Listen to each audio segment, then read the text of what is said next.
Well, let's talk about friendships for a minute. Here's how you know if someone's your friend. A, you can tell them bad news and they'll listen. They won't tell you why, you're stupid and why that bad thing happened to you and how something worse happened to them once and, derail the whole conversation.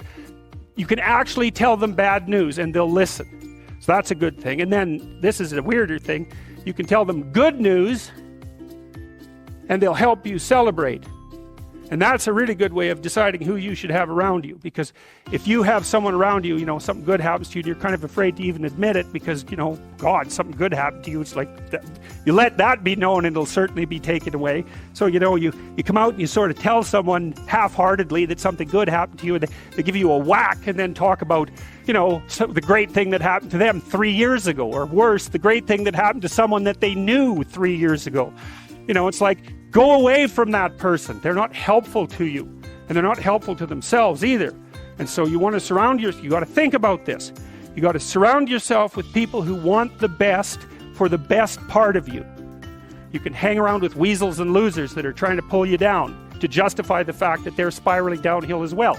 And the upside of that is you don't have to have any responsibility, and you can all whine about how wretched life is, so that's pretty attractive. But I would say it's also a bad medium to long-term plan. And so it's acceptable and desirable to try to surround yourself with people who are facilitating your development. And you might say, well, I've got people around, I know them well, they're not doing that well, and they don't fit into that category. It's like, what's your point? What are you going to do with them exactly? If they'll listen and cooperate with you and move towards a better future, great. If they don't pay any attention and they keep doing the same damn things over and over and they're not going anywhere and it's painful, then maybe the proper thing to do is say, you just have your misery. I'll go off and have my life. And maybe you'll wake up at some point in the future and think that's a better way of being. Because just putting up with it is, they call that enabling, right?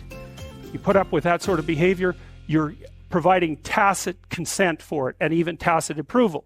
It's like, it's a bad idea. You have, I would say, both the right and the responsibility to surround yourself with people who are good for the best part of you.